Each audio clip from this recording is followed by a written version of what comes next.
Hello mga ka-sunshine. Good morning po.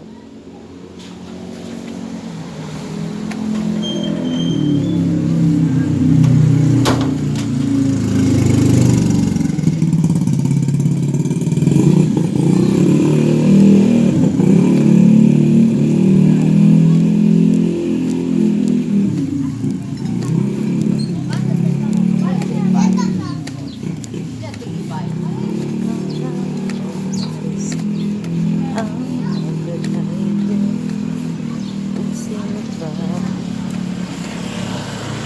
ikaw lang ang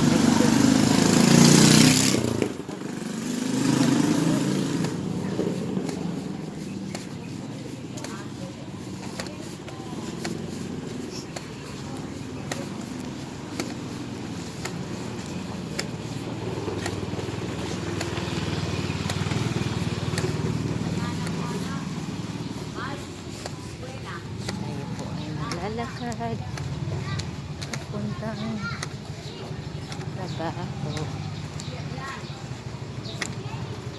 Pero ito na yung pinakahanan.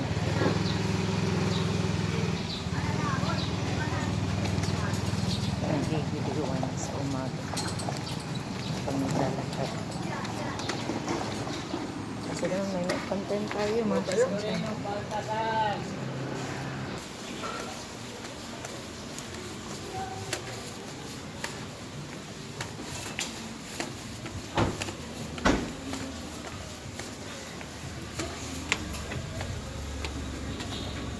Ano tayo?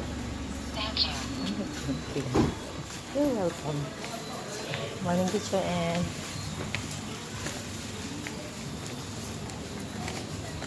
morning mga kuya. Good morning. Oo. Unya.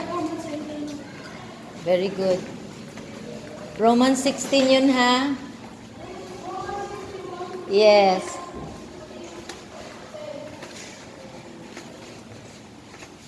Morning. Medyo tahimik pa po ang paligid. Tahimik ang paligid dahil wala kang mga bata kayo. Ano po kasi 6:44. Good morning, Hailey. Bakit? Okay lang. Sige na. Thank you, Lee. Hello, Marcus. Good morning. Good morning. Good morning. Good morning, Teacher Maxine. Ay, ala, sorry. Nailamba ang door.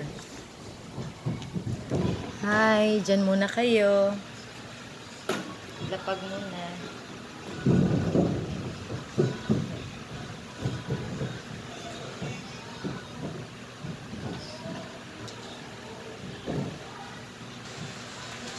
Ay, hindi raw kayo teacher kapag isa lang ang bag niyo. wait muna ka-sunshine. Wait muna. Mga ka-sunshine, ito po yung speaker ko na nasira. Ipapaayos ko po ito. Ito kung saan yung saksakan ng saksakan ng charger. Nasira siya. Sayang pa naman. Ganda ng nito. Tapos pag ipaayos na sa 850. Sabi ko parang gusto ko nang bumili ng bagong speaker. Yes, pero try ko muna kung baka pwede pang gawa ng paraan. Yan po. Yan po mga ka-sunshine.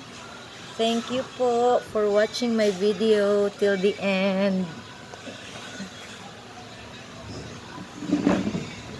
Sana po ay di po kayo magsawang manood ng aking video. Singit-singit lang po mga ka-sunshine. Uy, ano nangyari sa buhok ko? Hallelujah! Hallelujah! Okay na po.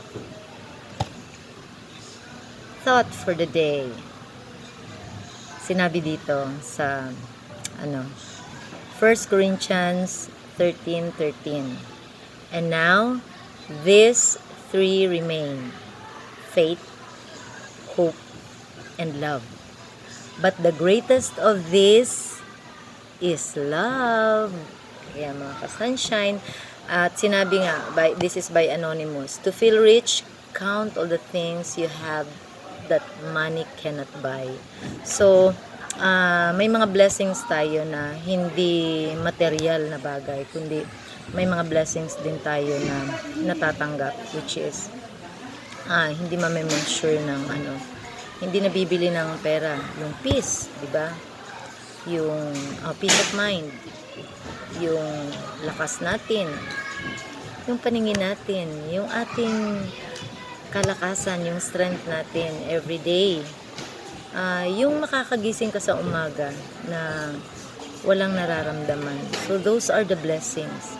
Na even mga hindi lang naman ang blessing ay nangyayari sa lahat ng bagay kung maganda yung nangyayari sa buhay mo.